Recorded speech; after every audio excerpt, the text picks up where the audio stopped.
নমস্কার বন্ধুরা, আমি কল্পনা। আমার চ্যানেলের পক্ষ থেকে সবাইকে স্বাগত। তোমরা নিশ্চয়ই ভালো আছো, আমিও খুব ভালো আছি। অনেক দিনের পর একটা রেসিপি বানালাম, সবাই একটু দেখতে থাকো। একটা নিয়েছি বড় সাইজের কলা মোচা, বাড়ির গাছে হয়েছিল কলা মোচাটা, সেইটা আজকের একটা রেসিপি বানাবো। সবাই একটু দেখতে থাকো। কলা মোচাটা আমি কেটে নিচ্ছি, এই যে আগে ছাড়িয়ে নিচ্ছি, ছাড়িয়ে নিয়ে এইবারে কাটতে হবে, কুচি কুচি করে কাটতে হবে। এইবারে গামলিতে একটু কলের জল নিয়ে সেখানে একটু হলুদ গুলিয়ে দিয়েছি, এইবারে ওখানে কুচিয়ে রাখবো। সবাই একটু দেখতে থাকো। তোমরা হয়তো বিভিন্ন কে কেমনভাবে কাটো আমি জানি না, আমি যেইভাবে করে যে কলা মোচাটা কাটি সেইটা আমি তোমাদের সামনে শেয়ার করছি। সবাই একটু দেখতে থাকো, সবাই একটু দেখো।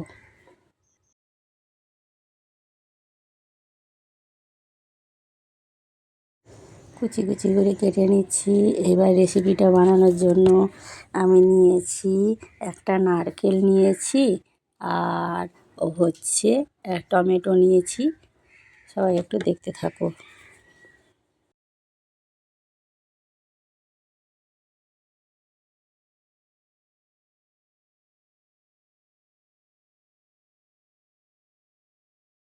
কড়াইটা বসিয়ে দিয়েছি, কড়াইটা গরম হয়ে যেতে একটু জল দিয়ে দিয়েছি, জল দিয়ে আর ওই কুচিয়ে রাখা কলা মোচা, আলু একটু ভাপ দিয়ে নেব, অর্থাৎ একটু সেদ্ধ করে নেব আর কি, তাহলে কষ জলটা বেরিয়ে যাবে। এইভাবে সেদ্ধ করতে দিলাম। দেখো, উনুনে রান্না করছি গো।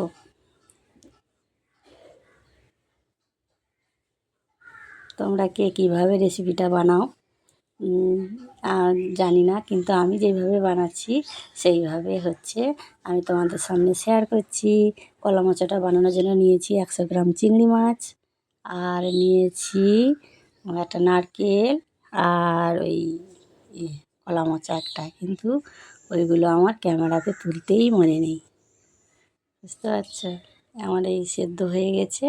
এবারে একটি নামিয়ে নিচ্ছি একটি পাত্রে নিয়ে, এবারে আবার কড়াইটা বসিয়ে দিয়েছি। কড়াইটা বসিয়ে দিয়ে কড়াইটা গরম হয়ে গেছে, তেল দিয়ে দিলাম। হুম,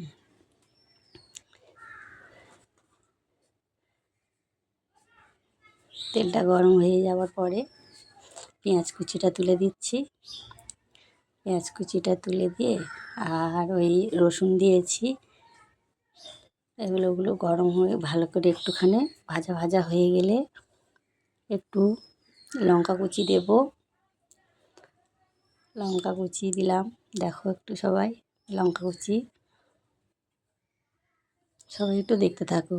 আমার একটা জিনিস ভুল হয়েছে, আমি যে নারকেল, চিংড়ি মাছ আর এই কলা মোচাটা নিয়েছি ওইটা ক্যামেরার মধ্যে আনাই হয়নি।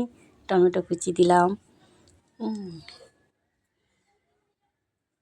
সবাই একটু দেখতে থাকো কীভাবে রেসিপিটা আমি বানাচ্ছি। এবারে কলা মোচাটা দিয়ে তুলে দিলাম। তোমরা হচ্ছে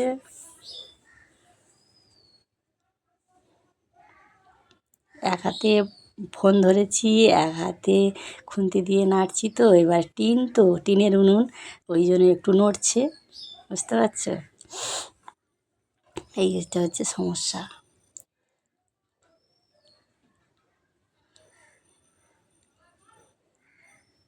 এবারে নারকেল কুচি দিলাম, কিন্তু অনেকে হয়তো নারকেলটা কুড়িয়ে দিতে পারো, আমি কুচি কুচি করে দিয়েছি, কারণ কুচি কুচি করে দিলে একটু গালে লাগবে, আর ওইটা কুড়িয়ে দিলে তো গালে লাগবে না।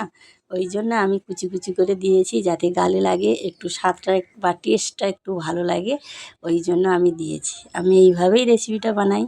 একে একে হলুদ গুঁড়ো, লঙ্কা গুঁড়ো, আর ওই আদা বাটা, আদা জিরে একসঙ্গে শিলনোড়াতে বেটে নিয়েছি, একসঙ্গে দিয়ে দিলাম। দিয়ে এবারে দেখো একটু নাড়তে থাকছি।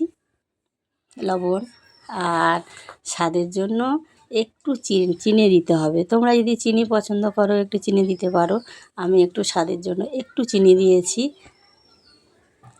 সবাই একটু দেখতে থাকো আমি কীভাবে রেসিপিটা বানাচ্ছি। এই চিংড়ি মাছটা তুলে দিলাম, আগে ভেজে রেখেছিলাম, সব কিছু আমি ক্যামেরার মধ্যে আনতে পারিনি, এটাই সমস্যা হয়ে গেছে।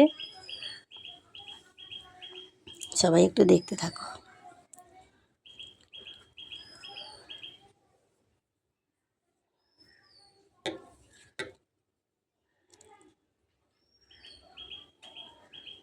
খেতে হয়েছিল খুব টেস্টি। আমি খেয়েছি, আমি কালকের খেয়েছি। আর কালকে সেই ভিডিওতে ভয়েস দিতে পারিনি। আজকে সেই ভিডিওটা আমি ভয়েস দিয়ে তোমাদের সামনে করছি। তোমরাও এইভাবে রেসিপিটা বানিয়ে দেখতে পারো। কিন্তু খেতে খুব সুস্বাদু ও টেস্টি হয়েছিল। দেখো কত সুন্দর হচ্ছে পরপর। আরও রসটা একটু মরবে, একটু ভাজা ভাজা মতো হয়ে যাবে। ঝোল রাখলে ভালো লাগবে না। এই দেখো এক করে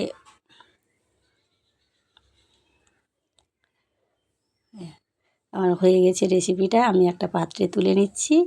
তোমাদের যদি ভালো লাগে একটু লাইক কমেন্ট করো, আমার পাশে থেকো।